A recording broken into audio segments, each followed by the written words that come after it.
오늘 본문은 멀리해야 할 것과 힘써야 할 것에 대해 교훈합니다. 먼저 멀리해야 할 것 첫 번째는 여자에게 집착하는 것입니다.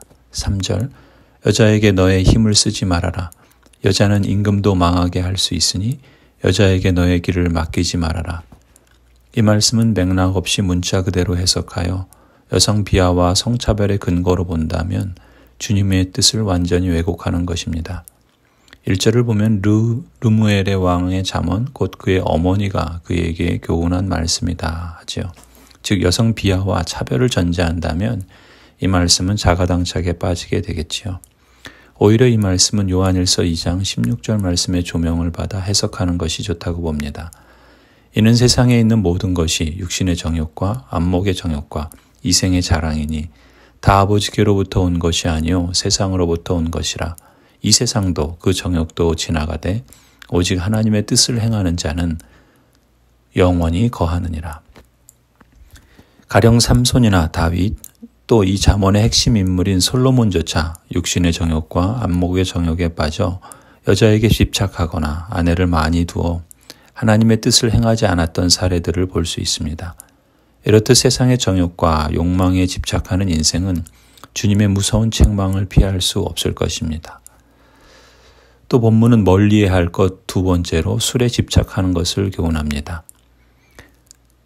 4절에 르무엘아 임금에게 적합하지 않은 일이 있다. 포도주를 마시는 것은 임금에게 적합한 일이 아니다. 독주를 좋아하는 것은 통치자들에게 적합한 일이 아니다. 술을 마시면 법을 잊어버리고 억눌린 사람들에게 판결을 불리하게 내릴까 두렵다. 독한 술은 죽을 사람에게 주고 포도주는 마음이 아픈 사람에게 주어라. 그가 그것을 마시고 자기의 가난을 잊을 것이고 자기의 고통을 더 이상 기억하지 않을 것이다. 술이 입으로 들어가면 지혜는 연기처럼 사라진다는 말처럼 술을 마신 사람은 이성 잃은 짐승처럼 본능에 따라 행동하게 됨으로써 자신을 망치는 온갖 행위들을 하기 마련입니다. 멀리해야 할 것을 멀리하지 않은 비극의 주인공이 바로 삼손이지요. 거룩한 백성으로 하나님께 구별되어 드려진 나실인이었음에도 불구하고 삼손은 술과 여자의 유혹을 이기지 못하여 결국 두 눈이 뽑힌 짐승과 같은 모습으로 적들의 놀이개감이 되어 비참한 최후를 맞이합니다.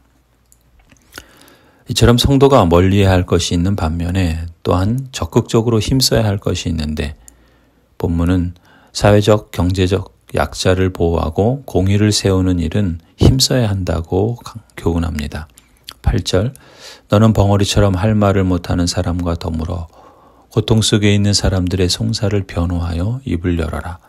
너는 공의로운 재판을 하고 입을 열어 억눌린 사람과 궁핍한 사람들의 판결을 바로 하여라. 성도 여러분, 세상은 점점 갈등하고 그 자체가 지옥처럼 타오르고 있습니다.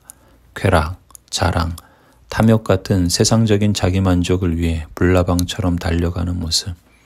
상대방을 전혀 고려하지 않고 독화살 같은 폭언과 폭력을 여과 없이 거칠게 쏟아내며 분노하는 모습을 우리 주변에서 쉽게 더 자주 목격합니다. 그것이 결국 자신을 파괴할 뿐만 아니라 주위 사람들에게도 씻기 어려운 크나큰 상처를 남기게 되는 줄도 모르고 지옥불을 향해 가는 인생들. 오늘 그 모습이 나의 모습, 우리의 모습이 되지 않도록 삼손, 다윗, 솔로몬을 보며 성도라는 이름을 가졌다고 저절로 피해가는 것은 아니라는 사실을 기억해야겠습니다. 그러므로 하나님의 자녀되니 여러분, 그리스도 안에 머물러 있으십시다. 그렇게 해야 그리스도께서 나타나실 때 우리가 담대함을 가지게 될 것이며 그가 오실 때 그 앞에서 부끄러움을 당하지 않을 것입니다. 여러분이 하나님께서 의로운 분이심을 안다면 의를 행하는 사람은 누구나 다 하나님에게서 났음을 알 것입니다. 아멘.